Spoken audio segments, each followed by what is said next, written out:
Hello, welcome back, everybody. On today's episode of Collection Pack, I am talking about Nintendo games in my physical library. Because I like doing collection videos. I feel like they're the best to make. Even in a digital world, I guess. And I haven't got to putting a digital video or a digital collection video together yet, but I need to get on that.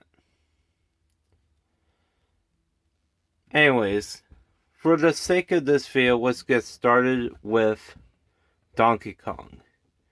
Released for the 2600 by Coleco. Yes, Coleco. For those who don't know, Coleco had a console called the ColecoVision. This game came out on the ColecoVision and the 2600. I don't know if it came out for the Intellivision, but I gotta look into that. But this version of the game, I don't know if it's developed by Coleco or Nintendo, but it says by Nintendo. I guess Nintendo... I know Nintendo had the arcade version of this game. They put that out.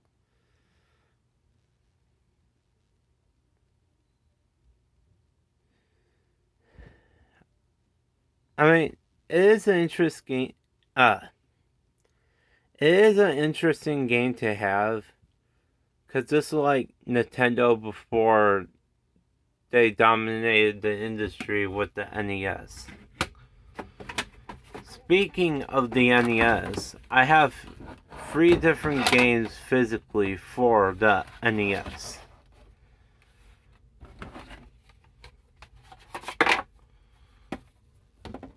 Duck Hunt, Super Mario Bros. 1, and Super Mario Bros. 2.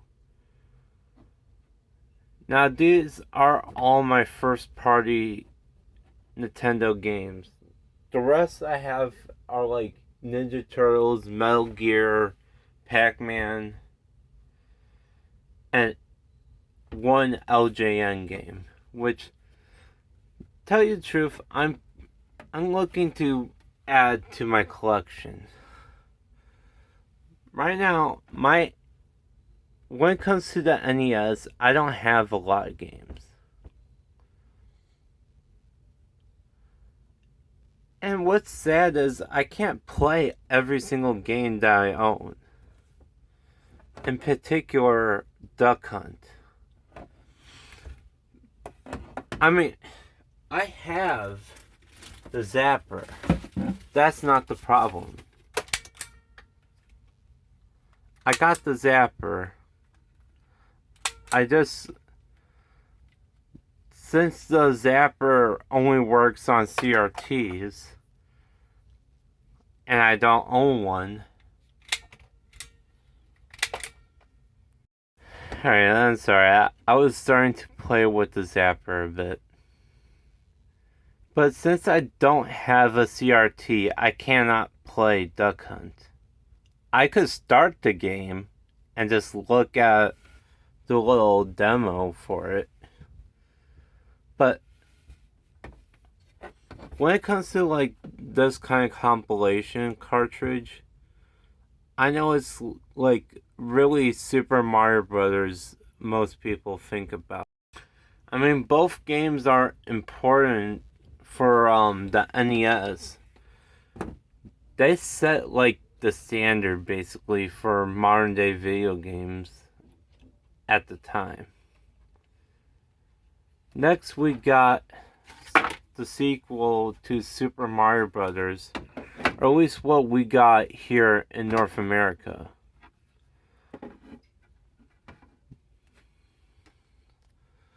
Now, we all know that in Japan, this was Doki Doki Panic. And, the original Japanese Super Mario Brothers 2, which is called The Lost Worlds here. But, I don't know. A game like this never caught my attention. It wasn't really interesting. This is more, for me, like a game just to have. I always want to have like the original Mario trilogy, and I'm one short with Super Mario Brothers the Third, or Super Mario Brothers 3 if you want to be exact. Maybe one day I'll actually play this game. I don't know if I'll film myself doing it, though.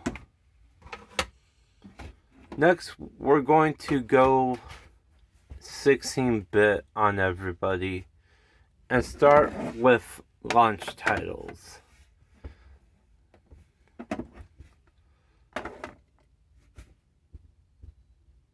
I think, honestly, I almost have every launch title for every home console except for the Wii U, because I don't own a Wii U. Anyways, we got Super Mario World, which, when it first came out, it like blew a lot of the people out of the water. Especially compared to Super Mario Brothers 3, which, fun fact, I believe it was Did You Know Gaming point this out. Super Mario World had started out with sprites from Super Mario Brothers 3. And the game is pretty good. I mean, I have not been this game yet, so I am still working on it. But I think it's pretty good so far. Sim City, I almost said Super Sim, but Sim City also came out, at least here in North America, came out with the Super Nintendo. And this is a great game.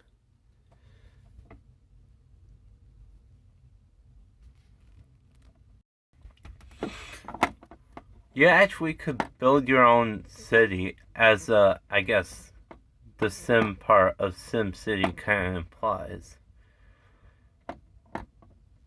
Now, apparently this was in development for the original NES, but it got canceled. I think there is a ROM of it online, but I don't remember, honestly.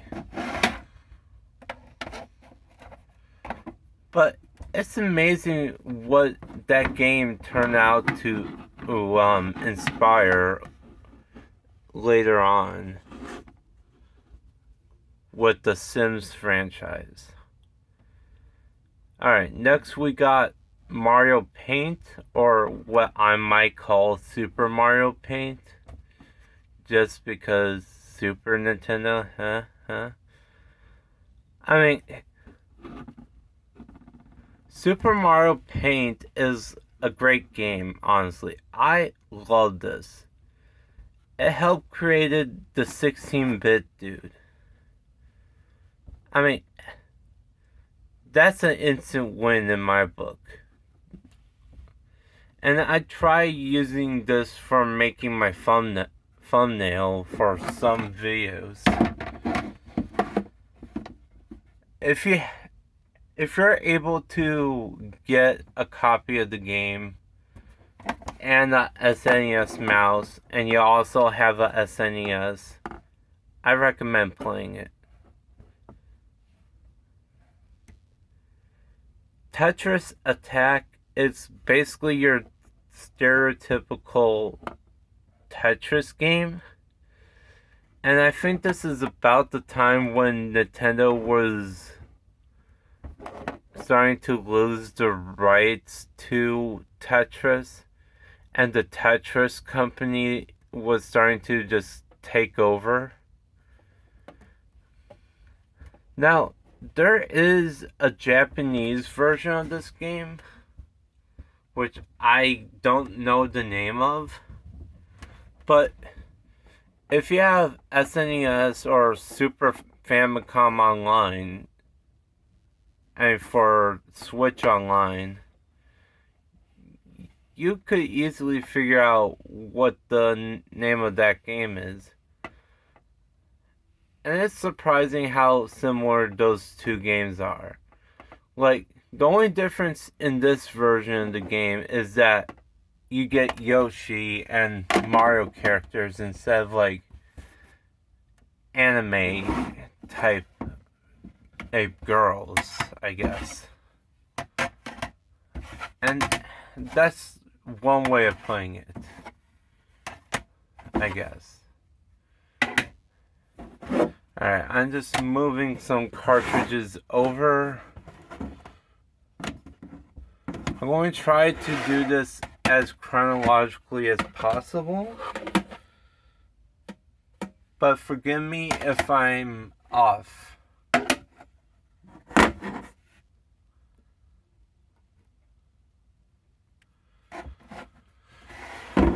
Alright. Starting off with Super Mario 64, which is a launch title for the Nintendo 64. I mean, it lives up to the hype, in my opinion. I mean, I'm going to hold off on saying much more because I think I might make a my opinion review on this game. So for now, I'm going to put this to the side and go into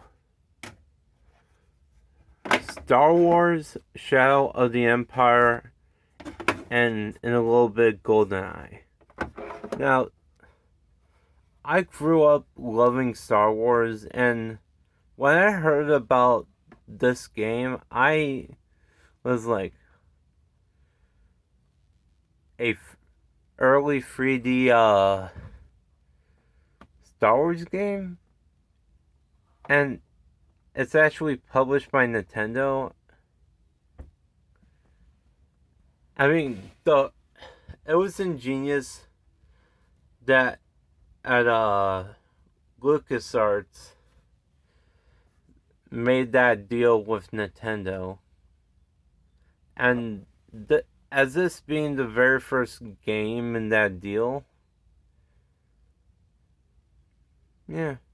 And granted, I can't get past the Hoth stage, which says a lot about my gaming skills, but honestly, it's alright. Oh, I forgot to mention Blast Core, which honestly, in my opinion, is one of the weaker games by Rare for the N64. I mean, it is cool when you destroy buildings and all, but I don't know. I didn't care too much for it. And another game I forgot to mention, Mario Kart 64. I mean, it is upsetting that I can't save in this game, or at least I don't think you could actually save. Cause I don't know. It's just nice to have wherever you play on expansion pack or the physical cartridge, or I don't know. it's just one of those games nice to have. Next, we got GoldenEye 007, which was a lot of 90s kids' memory of a first-person shooter, which is also by Nintendo, which is still pretty weird. You would never think Nintendo would make a first-person shooter at all, or publish, because this game was developed by Rare, but only published by Nintendo. Next, we got Star Fox 64, which I really don't care too much about. Great. I think I watched too much How I Met Your Mother. I don't care too much for Star Fox 64, but it is kind of important for me to have like another physical Star Fox game, because the other Star Fox game I physically own is Star Fox Assault for the GameCube, which might show up. Yeah, it's going to show up in the part 2, because I'm going to divide this video into 2 separate parts. Alright, next up we got Pokemon Stadium. Now, my copy here came from Blockbuster, which I cannot believe. But I believe it. And I have to say, this is a game that made me buy the transfer pack, just so I could play Red and Blue on my N64, just reasons. And it's a pretty cool fighting game. Next we got DK64 and Super Smash Brothers. We're going to start off with DK64. Now, I like collecting games that are developed and or published by Rare, or for the system. I am still missing quite a few games that Rare put out for the N64, like Conkers, Killer Instinct, the Banjo-Kazooie games, and I don't know, DK64, it was annoying. I hated the game, but I respect Rare for making a game I hate, if that makes sense. Next, we got the very first Super Smash Brothers. And I don't know.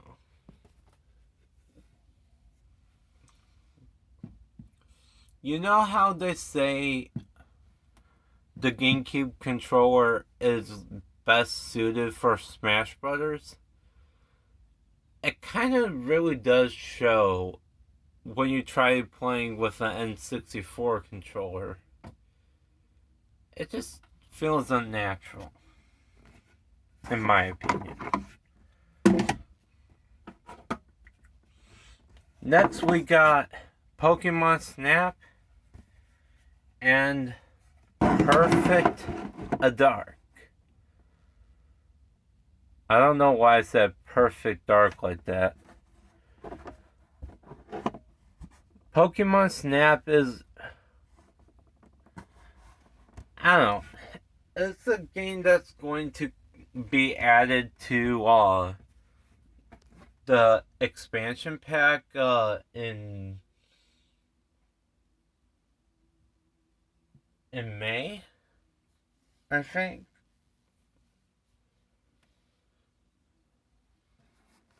Yeah, in May. And there is a sequel on the Switch as well. But I don't know. It is kind of fun to play this game and see Gen 1 Pokemon in 3D. And you get to take pictures of them. Last but not least, we got a game published by Rare but exclusively distributed by Nintendo themselves. This was a late N64 game for Nintendo. I mean, they stopped publishing games on the N64 the same year the GameCube came out. But Rare really showed there was still a lot of life in the N64. Honestly, if Nintendo would purchase Rare, in my opinion, I think there would have been a dedicated team at Rare that could have extended the life of the N64 all the way to at least 04 or 05, in my personal opinion. Anyways, that was part 1 of this 2-part video series, and I hope you liked this video, and I hope you subscribe and stay tuned for part 2.